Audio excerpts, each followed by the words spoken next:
Felix പറയൂ, രക്ഷാദൗത്യം ഇപ്പോൾ എങ്ങനെ പുരോഗമിക്കുന്നു? ഈ മൃതദേഹങ്ങൾ ഒന്നൊന്നായി മുണ്ടക്കൈയിൽ നിന്നും ഇപ്പോൾ ചൂരൽമലയിലേക്ക് എത്തിച്ചുകൊണ്ടിരിക്കുകയാണോ റോപ്പ് വഴി തന്നെ?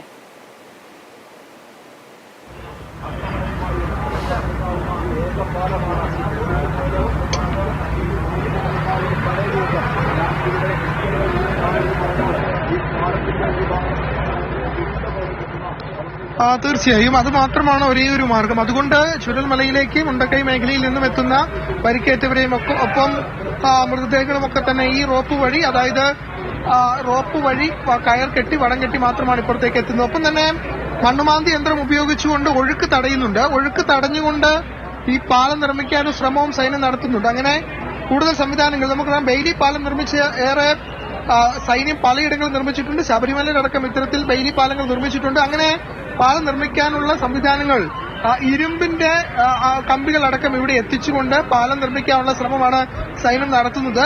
ഞാൻ നേരത്തെ സൈന്യത്തിന്റെ ആളുകളുമായി സംസാരിച്ചപ്പോൾ അവർ പറഞ്ഞത് ഇത് രാത്രിയാവും ഇത് പൂർണ്ണമായും ഈ പാലം ഗതാഗത യോഗ്യമാക്കണമെങ്കിൽ എന്നതാണ്. അതായത് ഈ പാലം ഗതാഗത യോഗ്യമാക്കുമ്പോൾ നടന്നു പോകാൻ മാത്രമല്ല വാഹനങ്ങൾക്ക് പോകാൻ കഴിയുമെന്നതാണ് ഏറ്റവും ആശ്വാസകരമായ കാര്യം. കാരണം ഈ ഘട്ടത്തിൽ ഏറ്റവും ആശ്വാസം അല്ലെങ്കിൽ ഏറ്റവും അടിയന്തരമായി വേണ്ടത് ആ പറയുന്ന മുണ്ടക്കൈ മേഖലയിലേക്ക് ഈ പറയുന്ന യന്ത്ര സംവിധാനങ്ങൾ എത്തിക്കുക എന്നതാണ്. മണ്ണുമാന്തി യന്ത്രമടക്കമുള്ള സംവിധാനങ്ങൾ എത്തിച്ചാൽ മാത്രമാണ് അവിടെയുള്ള വീടുകളിൽ, തകർന്നു കിടക്കുന്ന വീടുകളിൽ അകപ്പെട്ടിരിക്കുന്ന ആളുകളെ, ഗുരുതരമായി പരിക്കേറ്റതോ അല്ലെങ്കിൽ മരിച്ചവരോ ആയ ആളുകളെ അവിടെ നിന്നും പുറത്തേക്ക് എത്തിക്കണമെങ്കിൽ തീർച്ചയായും ഈ മണ്ണുമാന്തി യന്ത്രമടക്കം ഉപയോഗിക്കേണ്ടി വരും. ആ ഒരു പശ്ചാത്തലത്തിൽ ഈ റോഡ് പ്രവർത്തന യോഗ്യമാക്കിയാൽ മാത്രമാണ് ഇത്തരത്തിൽ ആളുകൾക്ക് അല്ലെങ്കിൽ രക്ഷാപ്രവർത്തകർക്ക് അവിടേക്ക് എത്താൻ കഴിയും. ഇപ്പോഴേതായാലും മുണ്ടക്കൈ മേഖലയിൽ രക്ഷാപ്രവർത്തനം നടക്കുന്നു. ആ രക്ഷാപ്രവർത്തനം നടന്ന് അവിടെ നിന്നും ഇത്രയും ദിവസം കുടുങ്ങിക്കിടന്ന് പുറത്തേക്ക് ആളുകൾ വരുന്ന കാഴ്ച നമുക്ക് കാണാൻ കഴിയും. കുട്ടികളുണ്ട്, ചെറിയ കുഞ്ഞുമക്കളുണ്ട്,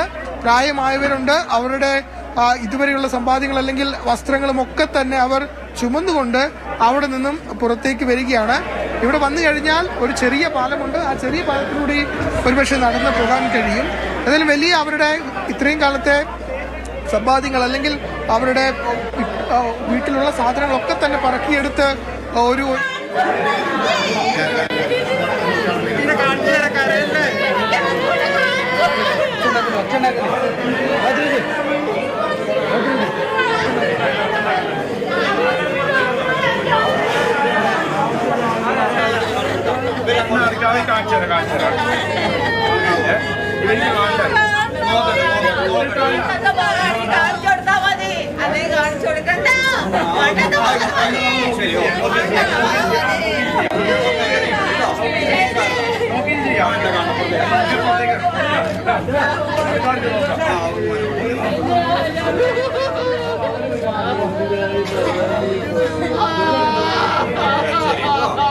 ശരി ശരി